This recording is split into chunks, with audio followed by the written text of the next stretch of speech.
الحمد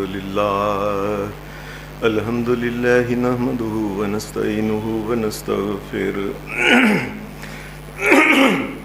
ونعوذ بالله من شرور أنفسنا ومن سيئات أعمالنا من يهده الله فلا مضل له ومن يضلل فلا هادي له واشهد ان لا اله الا الله وحده لا شريك له واشهد ان محمدا عبده ورسوله عليه وسلم. اما بعد فإن خير الحديث كتاب الله وخير الهدي هدي محمد صلى الله عليه وسلم وشر الأمور محدثاتها وكل محدثة بدعة وكل بدعة ضلالة وكل ضلالة في النار.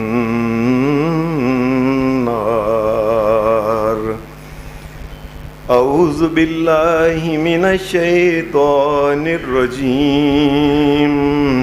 بسم الله الرحمن الرحيم. وَإِن يَكَادُ الَّذِينَ كَفَرُوا لَيُزْلِقُونَكَ بِأَبْصَارِهِمْ لَمَّا سَمِعُوا الذِّكْرَ وَيَقُولُونَ إِنَّهُ لَمَجْنُونٌ وَمَا هُوَ إِلَّا ذِكْرٌ لِّلْعَالَمِينَ.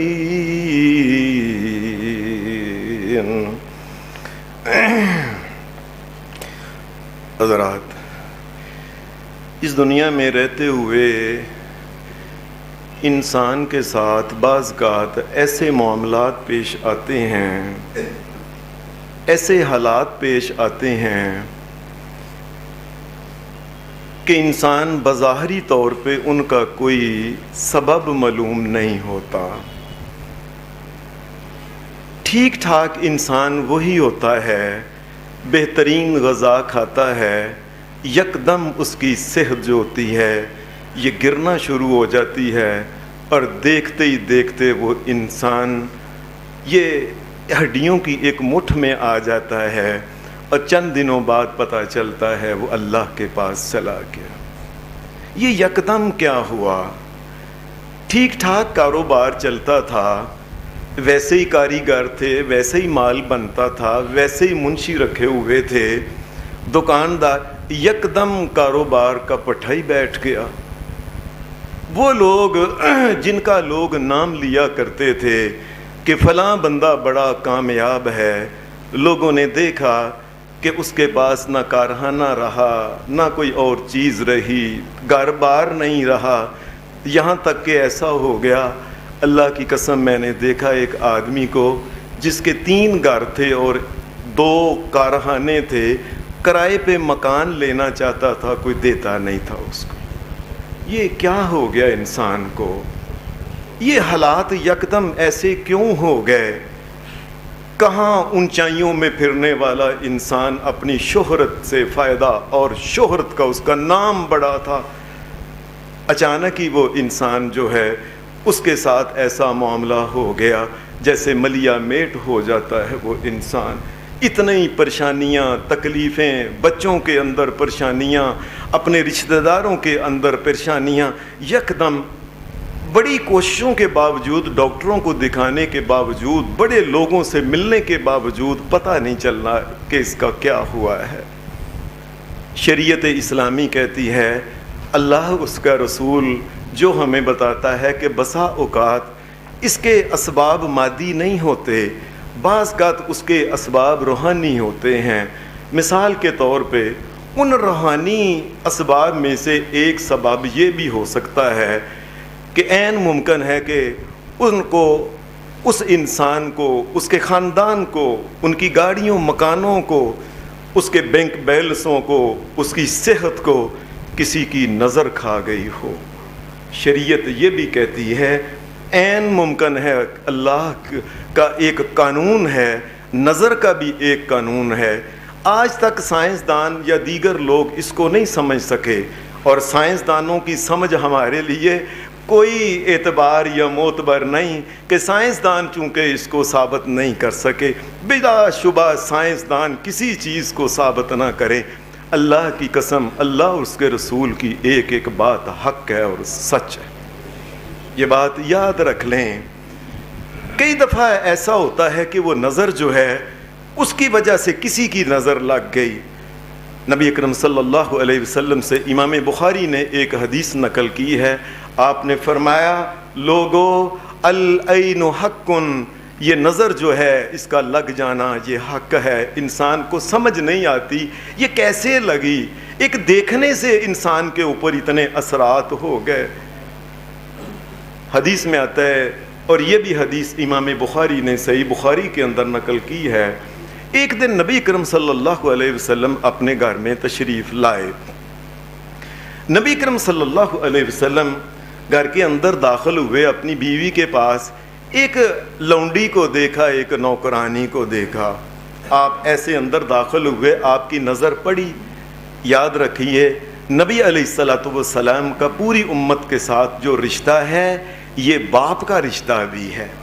آپ کی نظر جب اس کے اوپر چہرے پہ پڑی، نبی اکرم صلی اللہ علیہ وسلم نے دیکھا اس کا چہرے کا رنگ جو تھا نا وہ فک تھا، رنگ اڑ گیا ہوا تھا، ایسے لگا تھا کہ بس نہ گئی کہ گئی۔ آپ نے فرمایا اس کو دم کراؤ، فَإِنَّ بِهَا النَّظْرَ، فرمایا اس کو نظر لگی ہوئی ہے۔ یہ اللہ نے بتا دیا تھا محمد الرسول اللہ کو صلی اللہ علیہ وسلم۔ یہ جو نظر ہے یہ لازمی نہیں کہ یہ کسی دشمن کی لگتی ہو، یہ انسانوں کی بھی لگ سکتی ہے، یہ جنوں کی بھی لگ سکتی ہے، اور یہ اپنوں کی بھی لگ سکتی ہے، بیگانوں کی بھی لگ سکتی ہے۔ بلکہ ایسا ممکن ہے کئی دفعہ انسان جو ہوتا ہے اس کے عزیزوں کی نظر جو ہے، رشتہ داروں کی نظر، حسد کی نظر جو ہے، یہ بھی انسان کو تباہ برباد کر دیتی ہے۔ کئی دفعہ انسان آئینے میں اپنے چہرے کی خوبصورتی کو دیکھتے خود اپنی نظر کا شکار بھی ہو جاتا ہے۔ کئی دفعہ انسان اپنے مال دولت کا حساب کرتا ہے، خود وہ بینک بیلنس اور مال اور دولت کو دیکھ کے انسان اپنی ہی نظر کا شکار ہو کے انسان خراب ہو جایا کرتا ہے۔ یہ جو نظر ہے یہ اس کے اثرات انسان کے اوپر کیا ہوتے ہیں؟ حدیث کے اندر آتا ہے، نبی اکرم صلی اللہ علیہ وسلم نے فرمایا کہ یہ جو نظر ہے، فرمایا یہ یاد رکھیں کئی دفعہ ایسا ہوتا ہے یہ بلندی سے انسان کو اٹھا کے پستی کی طرف پھینک دیا کرتی ہے۔ بڑا نام عزت شہرت ہوتی ہے، اچانک ہی بدنامی کے دبے لگنا شروع ہو جاتے ہیں۔ بڑے لوگوں کے ساتھ اس کا میل جول بڑے بڑے لوگوں کے ساتھ ہوتا ہے، اور ایک وقت آتا ہے اچانک ہی ایسا ہوتا ہے کہ گلی محلے میں کوئی اس سے ملنا گوارا نہیں کرتا، رشتہ داروں میں کوئی ملنا گوارا نہیں کرتا۔ یہ وہ ہے جس کو نبی علیہ السلام نے فرمایا یہ بلندی سے پستی کی طرف یہ نظر کا لگ جانا ہوتا ہے، یہ پھینک دیتا ہے انسان کو۔ ایک حدیث میں آتا ہے اس کے نقصانات کے بارے میں، فرمایا ایک سوار جو ہے نا، یہ اپنی سواری، یہ وہ گھوڑ سوار ہے اونٹ کے، فرمایا یہ سوار کو اوپر چلتے چلتے وہ دوڑ رہا ہے، سواری کر رہا ہے، فرمایا نظر کے لگنے کی وجہ سے اوپر سے گرتا ہے، اس کے گردن کا منکا ٹوٹا اور ختم ہو گیا انسان۔ یہ کئی دفعہ ایسا ہوتا ہے، یہ نظر انسان کے ساتھ ایسا کرتی ہے۔ نبی کرم صلی اللہ علیہ وسلم کی ایک حدیث میں آتا ہے، آپ نے فرمایا لوگو یہ جو نظر ہے، فرمایا یہ اونٹ چلتا ہوتا ہے، بھاگتا ہوتا ہے، بڑے صاحب سے اونٹ گردن اٹھا کے چلتا ہوتا ہے، فرمایا تم دیکھو، دیکھتے ہی دیکھتے اس کو ہنڈیا کے اندر ڈال دیتا ہے۔ ایک ہانڈی کے اندر کیسے ڈالتا ہے؟ اس کو ایسے ہی چلتے چلتے اونٹ کو نظر لگ گئی، زمین کے اوپر گر کے تڑفنا شروع ہو گیا۔ کسی نے کہا او پکڑو پکڑو، چھری پھیری اور اس کی بوٹیاں کر کے ہنڈیا کے اندر چلا گیا۔ نبی صلی اللہ علیہ وسلم نے فرمایا یہ اونٹ کو یہ ہنڈیا کے اندر سواری کو ڈال دیا کرتا ہے۔ اور نبی اکرم صلی اللہ علیہ وسلم نے فرمایا چلتے پھرتے انسان کو یہ قبر کی اندھیر کوٹریوں کے اندر یہ لے کے چلی جاتی ہے یہ نظر۔ ایک حدیث میں آتا ہے نبی صلی اللہ علیہ وسلم نے قیامت کی علامتیں بتائیں۔ یاد رکھیں اللہ کے فضل سے جو حدیث بیان کی جاتی ہے وہ صحیح ترین حدیث ہوتی ہے، بیان کی جاتی ہے۔ کوئی کمزور بات اللہ کے فضل سے اس ممبر سے نہیں کی جاتی، اللہ کی رحمت سے۔ نبی صلی اللہ علیہ وسلم نے فرمایا قیامت کے قریب جب قیامت آئے گی اس کی نشانیاں جب ظاہر ہوں گی، فرمایا ان نشانیوں میں سے ایک نشانی یہ ہے کثرت کے ساتھ انسانوں کی موت ہوگی۔ آج فلاں گیا، چاچا بھی چلا گیا، تایا بھی پھوپھو بھی چل، فلاں بھی چلا، وہ انسان ایسے۔ اور نبی علیہ السلام نے ایک خاص بات فرمایا قیامت کے قریب جو اکثریت موتوں کی، جو میجورٹی موتوں کی ہوگی، فرمایا محمد الرسول اللہ نے فرمایا وہ نظر بد لگنے کی وجہ سے وہ موت ہوگی۔ بڑے بڑے انسان دیکھ صحت ہے تو اس کی ہے، فلانا ہے تو ہے، لیکن دیکھتے ہی دیکھتے دوسرا سانس نہیں لیا انسان نے۔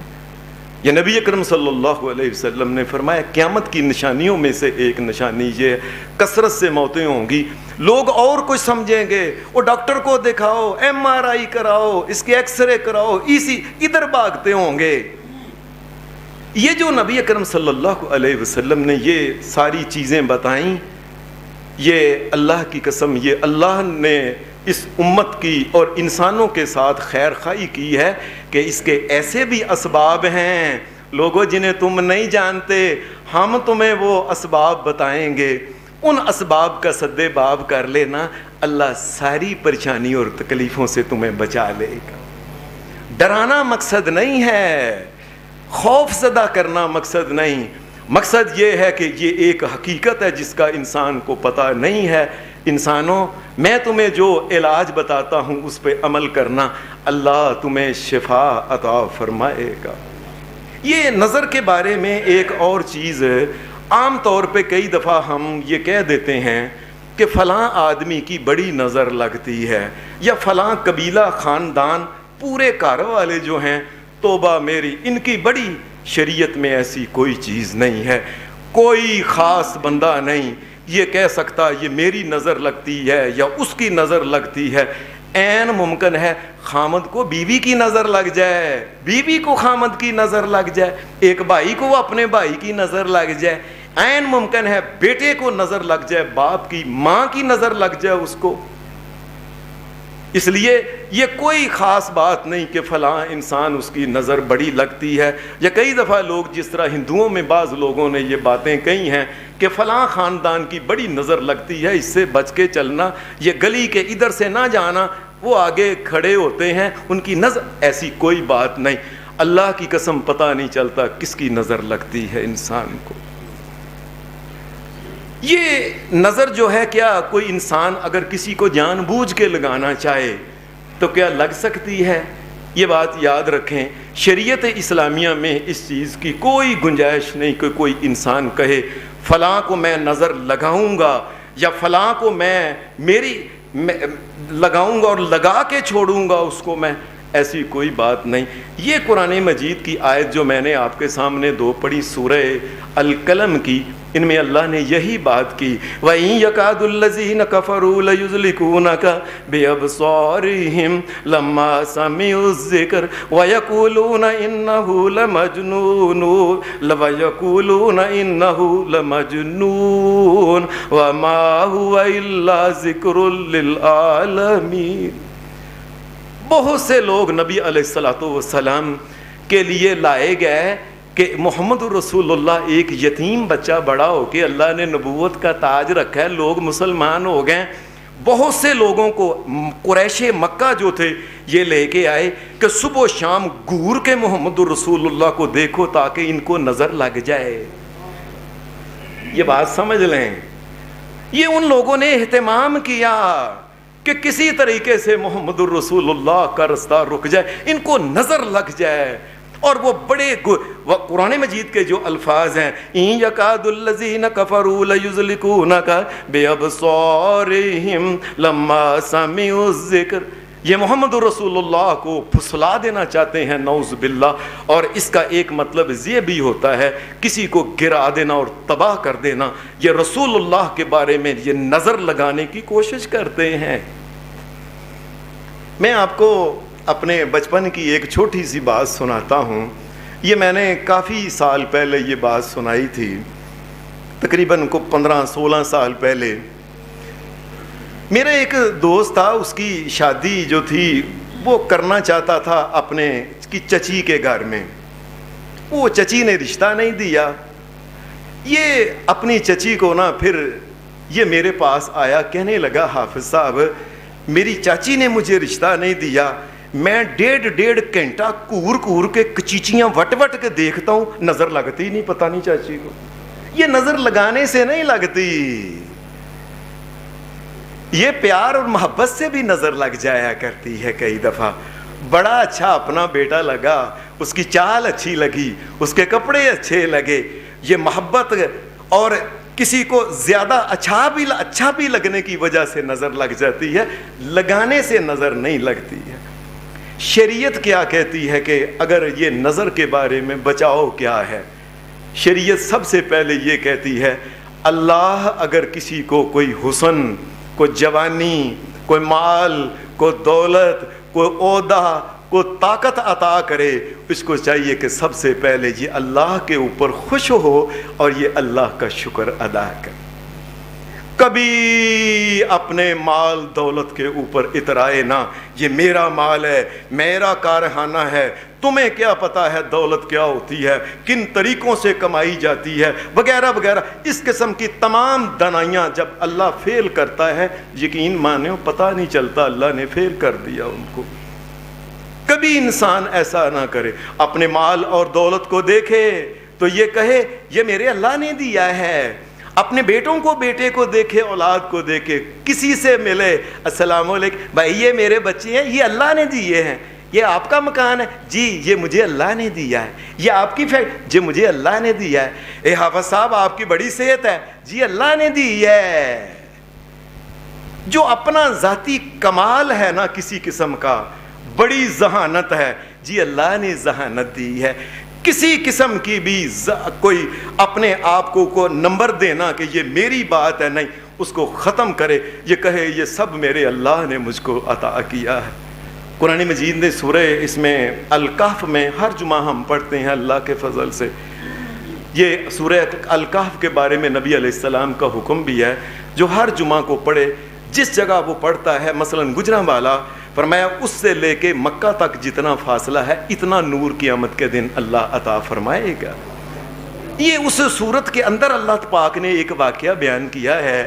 ایک آدمی, اس کے 2 بچے تھے, اس نے دونوں کو اپنا مال دولت جو تھا تقسیم کر دیا. ایک جو تھا اس نے اللہ کے راستے میں وہ مال خرچ کرتا تھا, دوسرے نے اپنے مال کے 2 بڑے بہترین باغ لگائے, اندر کھیتیاں اور اس کے اوپر نہر اور فلاں.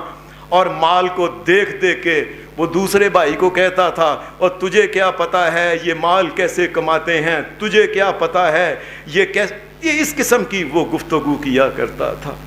اچانک ہی ایک دن ایسا ہوا کہ اس نے دیکھا کہ اپنے باغ کی طرف گیا, سارے کا سارا مال جو تھا نا, اس کا وہ باغ جو تھا وہ اجڑا ہوا تھا, سارے کے سارے درخت اس کے پودے جو تھے زمین کے ساتھ, اور زمین کی فصلیں جو ملیا میٹ ہو چکی تھی. جس طرح ہوتا ہے نا پنجابی میں کہتے ہیں ہیٹلی اتے, یہ اس کا حال ہو گیا کہ سمجھ نہیں آتا تھا کہ یہاں کو باغ بھی تھے میرے 2. قرآن مجید کہتا ہے دوسرے بھائی نے اس کو کہا, نے کہا بھائی وَلَوْلَا إِذْ دَخَلْتَ جَنَّتَكَ قُلْتَ مَا شَاءَ اللَّهُ. اور تو جب بھی اپنے باغوں میں آ کے دیکھتا تھا نا, تو اتراتا تھا کہ میں نے کوشش کی ہے, میں نے اور میں نے نہیں کہنا تھا وَلَوْلَا إِذْ دَخَلْتَ جَنَّتَكَ قُلْتَ مَا شَاءَ اللَّهُ لَا قُوَّةَ إِلَّا بِاللَّهِ۔ او بھائی ماشاء اللہ، یہ میرے اللہ نے چاہا ہے تو مجھے یہ سب کچھ ملا ہے، یہ اولاد، یہ مال، یہ گھر، یہ بیوی، یہ شہرت، یہ عزت، یہ رتبہ، یہ اس میں میرا کوئی مقام نہیں، یہ سب میرے اللہ کی دین ہے، یہ میرے اللہ نے میرے اوپر فضل اور کرم کیا ہے۔ لا قوت الا باللہ، میں اپنی قوت سے یہ نہیں حاصل کر سکتا تھا۔ لا قوت الا باللہ، اللہ کی طرف سے قوت ملے تو، اللہ کی طرف سے اسباب ملے تو، اور اسباب ان میں خیریت اللہ ڈالے تو پھر یہ سارے کام۔ لا قوت الا باللہ، اللہ کے علاوہ کوئی کسی قسم، کسی کائنات میں کسی انسان کے پاس کوئی طاقت نہیں ہے کہ وہ خیر کٹھی کر سکے۔ یہ سب یہ میرے، اور تم نے یہ کہنا تھا، تم جب بھی باغ میں جاتے تھے تم اتراتے تھے، دیکھا جی میں نے کیا کیا ہے، میں نے محنت کی ہے، میرے بڑے باغ اور فلاں تھا، جاؤ آج اس کو سنبھالو۔ اللہ نے تیری اس بات کو پکڑ لیا جو تم نے میں نے کہا۔ شریعت پھر کہتی ہے، ایک حدیث میں آتا ہے، یہ مسند ابی یعلا کے اندر یہ حدیث اور صحیح حدیث ہے، نبی اکرم صلی اللہ علیہ وسلم نے فرمایا اگر کسی انسان کو اللہ تبارک و تعالیٰ گھر والے دیتا ہے، بیوی دیتا ہے، مال، اولاد، رشتے یہ دیتا ہے، دنیا کے اندر کوئی بظاہری کوئی کمی نہیں، نبی صلی اللہ علیہ وسلم نے فرمایا اس آدمی کو چاہیے کہ وہ یہ کہتا رہے ماشاء اللہ لا قوت الا باللہ، ماشاء اللہ لا قوت الا باللہ، میری کوئی طاقت نہیں، یہ طاقت اللہ کی سب کچھ مجھے ملا ہے۔ اپنی ذات کو نگیٹ نفی کر دے فوری طور پہ۔ حدیث میں آتا ہے جو انسان اپنے مال اور دولت اور خاندان کو دیکھ کے، عیالداری کو دیکھ کے یہ پڑھتا رہے، موت کے علاوہ زندگی میں اسے کوئی تکلیف نہیں پہنچے گی۔ ماشاء اللہ لا قوت الا باللہ، اللہ کے اوپر چھوڑے، یہ میرے مالک نے مجھے عطا کیا تو ملا ہے، مجھے نہیں مل سکتا، اور میری کوئی عقل نہیں۔ اس دنیا میں کتنے عقل مند انسان ہے، رات کو روٹی پوری ان کی نہیں ہوتی ہے، اور دنیا میں عقل سے خرد سے آری جو جنہیں کہتے ہیں، بڑے بڑے ڈنگر اور جانور جو ہیں یہ 2.5 من خوراک اور پٹھے کھا کے سوتے ہیں، اور بڑے بڑے عقل مند بھوکے سوتے ہیں۔ تمام طاقت، قوت، عقل، دھنائی میرے اللہ کی ہے۔ شریعت کہتی ہے سب سے پہلے تو اس کو چاہیے جب نعمت ملے تو اس نعمت کا اظہار یہ کرے، اترائے نہیں کہ یہ میری وجہ ہے۔ دوسرا شریعت یہ کہتی ہے، نبی اکرم صلی اللہ علیہ وسلم نے فرمایا اے اہل ایمان، اگر تم کسی اپنے بھائی کے دیکھو کہ اللہ نے اس کو بڑے پاک لگائے ہیں، اللہ نے بڑی نعمتیں عطا کی ہیں، اللہ نے اس کو بڑی خیر عطا کی ہے، نبی صلی اللہ علیہ وسلم نے فرمایا اس کی طرف ایسے نہ دیکھو، بھائی کو قتل نہ کرو، فرمایا اس کو برکت کی دعا دیا کرو۔ بھائی اللہ نے تجھے گاڑی دی ہے، اللہ تیرے نصیب کرے، اللہ نے مکان دیا ہے تیرے نصیب کرے، اللہ نے تجھے گھر دیا ہے تیرے نصیب کرے، اللہ ان کو ہنڈانا نصیب کرے، تو اپنی آل اور اولاد کی خوشیاں دیکھے۔ فرمایا کوئی مسلمان کسی کو دیکھ کے ایسی اچھمبے والی نظروں اور حسد کی نظروں سے نہ دیکھے، فوری طور پہ نبی اکرم صلی اللہ علیہ وسلم نے فرمایا اسے برکت کی دعا دے۔ اچھا بھائی اللہ نے یہ دیا ہے، اللہ آپ کو برکت دے۔ فلانا اللہ نے آپ کو پوتے عطا کی، اللہ برکت دے بھائی۔ کوئی کسی مسلمان جو ہے جو خیر خواہ مسلمان کا، اس کو ہر مسلمان کو خیر خواہ ہونا چاہیے، اس کو چاہیے اپنے بھائی کے لیے خیر کی دعا کیا کر۔ نبی اکرم صلی اللہ علیہ وسلم نے فرمایا اگر کوئی مسلمان گھر سے نکلتا ہے، سفر پہ آپ کے پاس جانے لگا ہے سفر سے، نبی اکرم صلی اللہ علیہ وسلم نے 3 دعائیں اس کے لیے فرمایا، گھر والوں کو چاہیے یا جس آدمی کو کہہ رہے ہیں نا بھائی میں سفر پہ چلا ہوں، اچھا یہ نہ ہو کہ سفر پہ چلے تو منہ کے اندر کہ تیرا بیڑا ہی غرق، تو واپس ہی نہ آئے۔ کئی لوگ اس قسم کی حسد کا شکار ہوتے ہیں، یہ سب دین اسلام کی تعلیمات کے مخالف ہے۔ مسلمان ایسا نہیں ہو، مسلمان تو خیر خواہی کا نام ہے، الدین النصیحہ، امام بخاری نے صحیح بخاری کے اندر حدیث نقل کی ہے، دین تو خیر خواہی کا نام ہے، لوگوں کے ساتھ اچھے جذبات، اچھی دعائیں ان کو دینے کا نام۔ نبی علیہ السلام کیا کرتے تھے؟ حدیث میں آتا ہے کہ آپ 3 دعائیں دیا کرتے تھے۔ ایک تو آپ تو یہ کہتے تھے، اچھا بھائی جا رہے ہو، اللہ تجھے پرہیزگار رکھے، تقوی کے اندر ہی رکھے، گناہوں سے بچتے رہو۔ یہ نہ ہو کہ دوسرے شہر جا کے تم اللہ کو بھول جاؤ، دوسرے شہر جاؤ تم نماز ہی بھول جاؤ، دوسرے شہر جاؤ تم سمجھو کہ اب کوئی دیکھنے والا ہی نہیں، اللہ تجھے پرہیزگاری میں رکھے۔ 2 آپ کہتے اللہ تیرے گناہ معاف کرے، اور تیسری نبی علیہ السلام یہ دعا دیا کرتے تھے، اور تو جہاں بھی جائے اللہ کرے خیر کے ساتھ ہی تیرا واسطہ پڑے اور خیر کے ساتھ ہی تو واپس آئے۔ جس طرح ہمارے پنجابی نے او پترا خیر نہ جائیں تے خیر نہ آئیں، یہ محمد الرسول اللہ کی دعا ہے۔ آپ کہا کرتے تھے کیا اللہ تیرے ساتھ خیر کا معاملہ کرے تو جدھر بھی جائے۔ شریعت پھر اس کے ساتھ یہ کہتی ہے کہ اگر دنیا میں وہ دیکھتا ہے کہ میرے پاس مال دولت گاڑی یا گھر سے جانے لگے ہیں، اپنی اولاد کو، اپنے عزیزوں کو، ماں باپ ہے، کوئی دوست ہے، اس کو کہ بھائی وہاں چلے ہو تو ایسا نہ کرنا، شو نہ مارنا، اترانا نہ کسی بات کے اوپر، اپنے گھمنڈ میں نہ رہنا کہ اتنی بڑی کار ہے، فلاں ہے، کوٹھی ہے، ایسی نہیں گا۔ کوشش کرنا کہ اپنے آپ کو، اللہ ایسے مسلمان کو پسند کرتا ہے جو عام طور پہ سیدھا سادہ مسلمان رہے، لوگوں میں اپنے آپ کو ممتاز نہ کرے، کپڑوں میں، گاڑیوں میں، چیزوں میں، ہر چیز میں اپنے آپ کو الگ پیش کرنا، جس کو کوئی یہ صحیح نہیں ہے۔ نبی صلی اللہ علیہ وسلم نے فرمایا وہ مسلمان یہاں تک کہ کپڑے جو ہیں، فرمایا وہ بہت امیر آدمی ہے، کپڑے اچھے سے اچھے پہن سکتا ہے، لیکن وہ سمجھتا ہے کہ نہیں، لوگوں کے اندر میں لوگوں کی نظروں کا شکار نہیں ہونا چاہتا، وہ سادہ کپڑے پہنتا ہے، میں مسلمانوں کے اندر ان کا دل نہ توڑ دوں۔ کئی غریب آدمی مسلمان دیکھیں گے ان کا دل ٹوٹ جائے گا کہ میں نے تو ساری زندگی ایسے کپڑے کو ہاتھ نہیں لگایا، نظر کا شکار نہ ہو جائے۔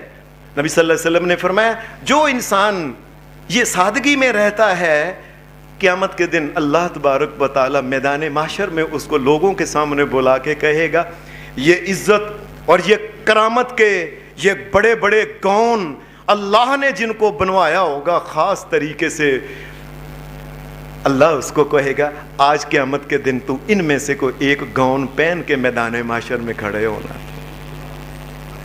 اپنی اولاد کو کہہ کے بیٹا کسی جگہ شو نہیں مارنی۔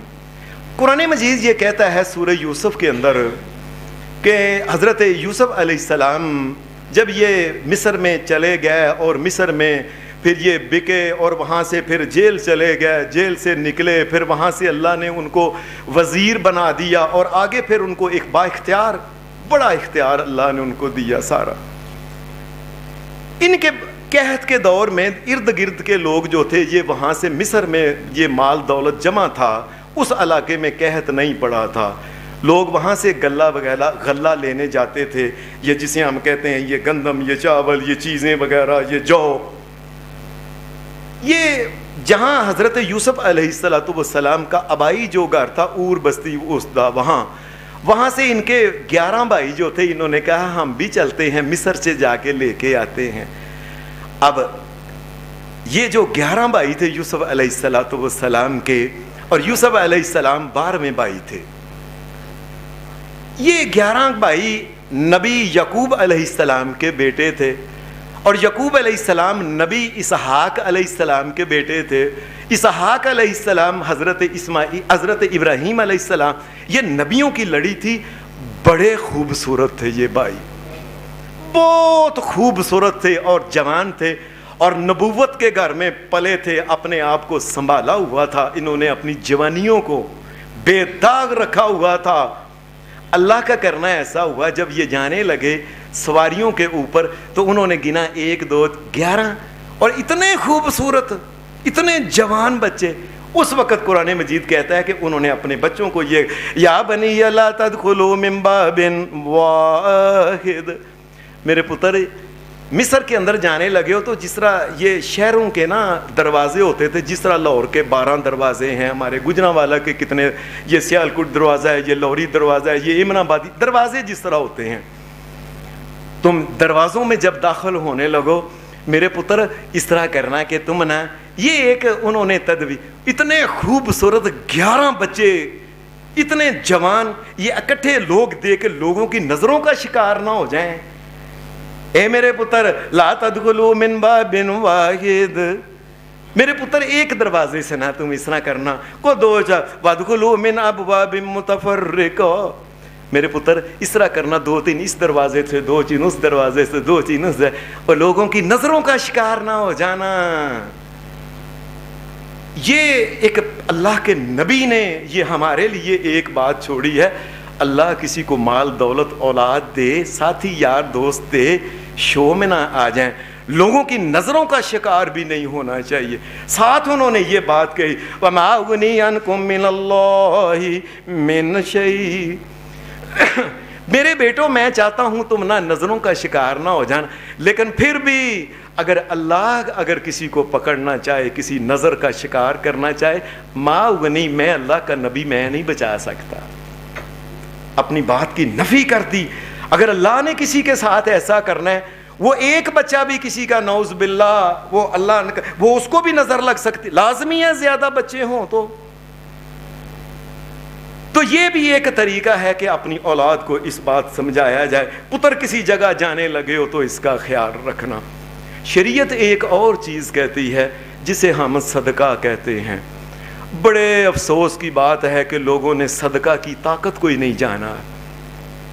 وہ کسی نے ایک بڑی خوبصورت کہانی میں یہ بات لکھی ہے کہ چیزیں کائنات کی آپس میں دکھا رہی تھی کہ میں تجھ سے طاقتور ہوں، میں تجھ سے طاقتور ہوں، میں تجھ سے یہ مٹی سے، یہ پکے روڑے جو ہیں، یہ پتھروں سے انہوں نے کہا لوہا یہ زیادہ طاقتور، یہ توڑ، تو لوہے کو آگ کہنے لگی میں اس کو پگھلا دیتی ہوں، آگ کو پانی کہنے لگا میں اس تمہیں بجھا دے. یہاں تک کہ سب اس بات پہ متفق ہوئے کہ سب سے طاقتور اللہ کا غضب ہے، اس کے سامنے کوئی نہیں ٹھہر سکتا، کوئی ٹھہر سکتا ہی نہیں. نبی صلی اللہ علیہ وسلم نے اسی بارے میں فرمایا صدقہ کیا کرو، یہ اللہ کے غضب کو بھی ٹھنڈا کر دیتا. اللہ اکبر، اللہ اکبر. میں صدقے جاؤں محمد رسول اللہ صلی اللہ علیہ وسلم کے. آپ نے فرمایا اس کائنات اللہ کا غضب جو ہے یہ تطفیو غضب الرب. نبی صلی اللہ علیہ وسلم نے فرمایا لتطفیو غضب الرب، یہ کائنات کے مالک اور خالق کے غصے کو بھی یہ غضب جو ہوتا ہے نا، غضب، اس کے غضب کو، غصے کو، اللہ کے رستے میں دیا ہوا صدقہ اس کو ٹھنڈا ٹھار کر دیتا ہے. بڑی آنے والی مصیبتیں جو ہوتی ہیں اللہ ان کو ٹال دیتا ہے. اور پھر اس کا ایک خاص فائدہ یہ ہوتا ہے صدقہ دینے سے کبھی مال کم نہیں ہوتا، اللہ کسی نہ کسی طریقے سے اس کو وہ پورا کر دیتا ہے، بلکہ زیادہ دے دیتا ہے. یہ ہم اکثر لوگ جو ہے نا وہ سمجھتے ہیں صدقہ کے، ایک بات یاد رکھ لیں، یہ دھیان سے بات سن لینا. ہمارے ہاں چونکہ ایک خاص طبقہ ہے، اس کی عادت ہی یہ ہے کہ کسی کے گھر میں کچھ ہو جائے انہوں نے کھانا ہوتا ہے، وہاں سے وہ کل کے نام پہ، ساتے کے نام پہ، چالیے کے نام پہ، دسویں کے نام پہ، فلانے کے نام پہ کچھ نہ کچھ، یہاں تک کہ کسی کو نظر نہیں کوئی نہ جی نظر ہوتا آپ بکرا کریں اور اس کی جو پٹ ہے نا یہ مسجد میں دونوں پٹ بھیجتے ہیں.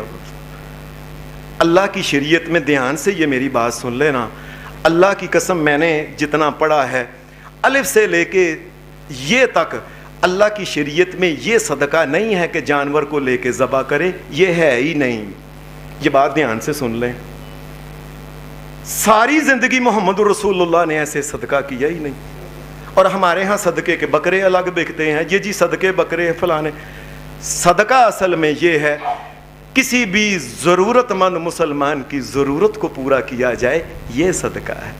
ایک مسلمان بیمار ہے، آپ اس کو گھر میں یہ گوشت کر کے، سری کا گوشت اس کو، فلانے کا گوشت اس کو بیچتے ہو. ایک مسلمان کی بیٹی کہ کپڑے نہیں ہیں آپ اس کو گوشت کر کر کے بیچتے ہو. ایک مسلمان بیمار ہے, دوائی کے لیے اس کے پاس پیسے نہیں, انجیکشن نہیں لگوا سکتا, آپ اس کے گھر میں بکری کا گوشت بیچتے ہو. یہ کوئی اللہ کی شریعت نہیں. انسانوں کو زیادہ سے زیادہ سہولیات فراہم کرو. اگر کپڑے نہیں تو کپڑے, دوا نہیں تو دوا, جو اسے کہو یہ تمہاری ضرورت ہے.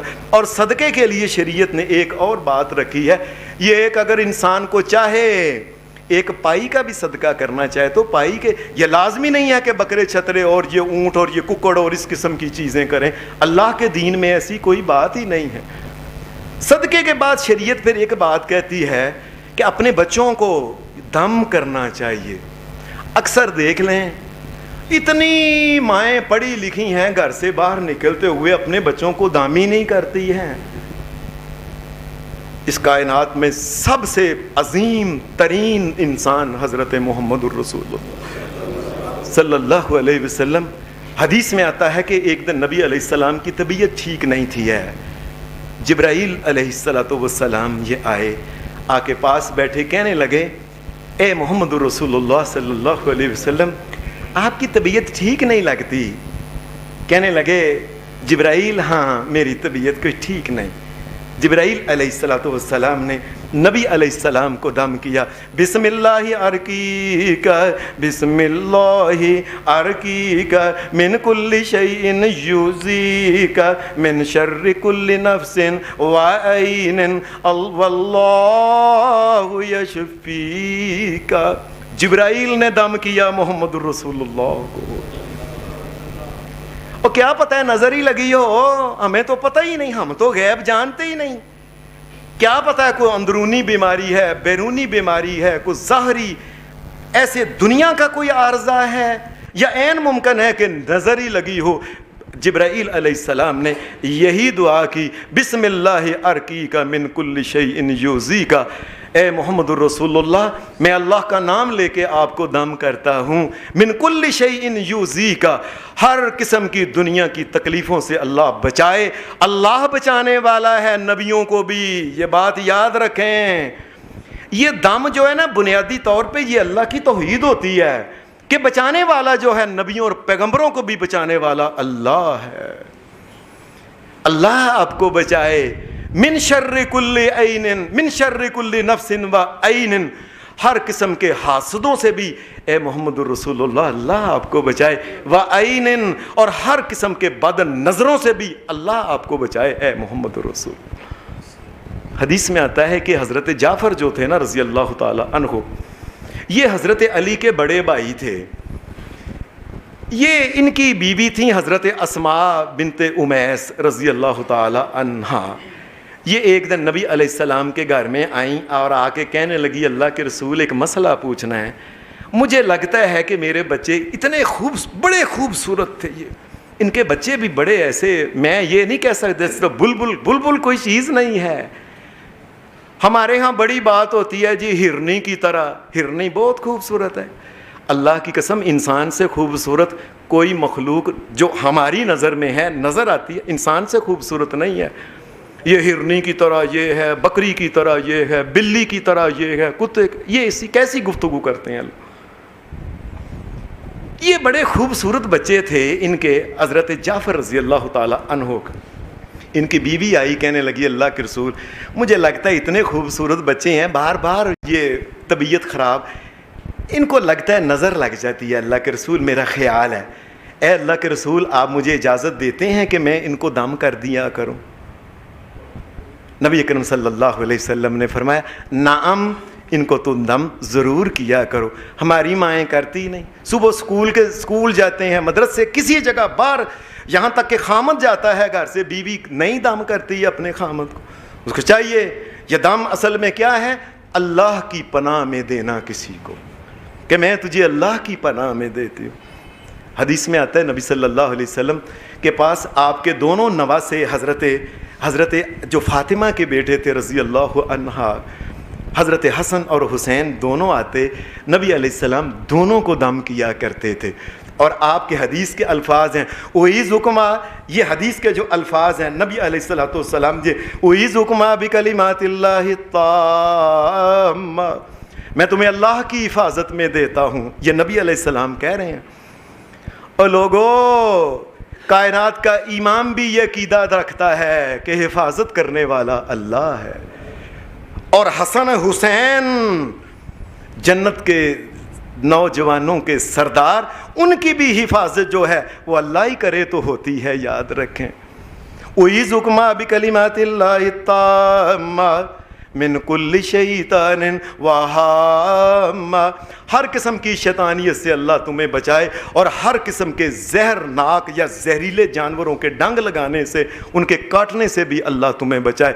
وَمِن كُلِّ عَيْنٍ لَامَّةٍ، اور ہر قسم کی لگ جانے والی نظر سے بھی اللہ تم کو بچائے. اے میرے بیٹو، نبی علیہ السلام دونوں بیٹوں کو یہ دم کر رہے ہیں کہ تمہیں اللہ ہی بچائے، اللہ کے علاوہ بچانے والا کوئی نہیں ہے. نبی صلی اللہ علیہ وسلم، حدیث میں آتا ہے، آپ گھر میں آتے تو حضرت عائشہ صدیقہ کو کہتے تھے، اور یہ حدیث صحیح بخاری کے اندر ہے. میں عائشہ، حدیث کے الفاظ ہیں، امر رسول اللہ صلی اللہ علیہ وسلم، نبی صلی اللہ علیہ وسلم نے حکم دیا، ان یسترقى من العین. عائشہ، اپنے آپ کو دم کیا کرو کہ اللہ تمہیں نظر بد سے. یہ جو مدینہ کے اندر رہنے والے اتنے عیسائی، یہ یہودی، منافق، کتنے لوگ ہیں، اللہ تمہاری عزت، تمہاری جان، مال اور ہر چیز کو محفوظ رکھے. نبی صلی اللہ علیہ وسلم اپنی بیوی کو کہہ رہے ہیں، عائشہ اپنے آپ کو دم کیا کرو. اس کے علاوہ پھر شریعت یہ بھی کہتی ہے، اگر کسی انسان کو معلوم ہو کہ اس کی نظر لگی ہے. حدیث میں آتا ہے کہ نبی علیہ السلام ایک قافلے میں جا رہے تھے. قافلے میں رستے میں ایک جگہ دیکھا کہ پانی کا ایک چھوٹا سی چھپڑی، جس طرح صاف پانی تھا، بارش ہوئی تھی. صحابی کہنے لگے کہ چلو ہم اس میں نہاتے ہیں. وہ دو صحابی تھے، ایک سہل بن حنیف رضی اللہ تعالی عنہ، ایک عامر بن ربیعہ رضی اللہ تعالی عنہ. کہنے لگے چلو ہم نہاتے ہیں. صحابہ چھوٹے، وہ خیموں میں تھے، قریب ہی ٹھہرے ہوئے تھے. یہ دونوں گئے اور نہانے کے لیے اپنا جبہ جو تھا نا، حضرت سہل نے اوپر والا یہ اتارا. اب جبہ اتار کے رکھا ہے. حدیث کے اندر آتا ہے کہ یہ ابھی رکھا ہی ہے کہ حضرت عامر کی نظر پڑی. ایسے نظر پڑی نا تو کہنے لگے، اللہ، اتنا خوبصورت جسم میں نے تو پوری زندگی میں نہیں دیکھا. یہ اللہ نبی صلی اللہ علیہ وسلم نے کیا فرمایا؟ فرمایا، لوگوں، کسی مسلمان میں کوئی نعمت دیکھو تو اللہ سے برکت کی دعا کیا کرو، ماشاء اللہ کہا کرو. انہوں نے یہ بات نہیں کہہ سکے، بھول گئی. حدیث میں آتا ہے کہ اسی وقت حضرت سہل جو تھے نا، کھڑے تھے، دڑم کر کے زمین کے اوپر گرے، اور نیچے جو تھا نا وہ چھپڑ، دو اس کا تھوڑا تھوڑا پانی تھا، وہیں پھر اس کے اوپر گرے ہیں. اور سانس جو ایسے لگا جیسے کہ اکھڑ جائے گا. انہوں نے کھینچ کے پیچھے کیا. نبی علیہ السلام آئے، بھاگے. نبی علیہ السلام کے پاس یہ بھاگے گئے. کائنات کا امام وہاں سے آیا، تشریف لائی.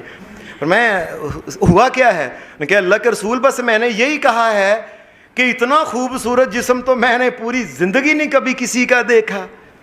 میں چلو،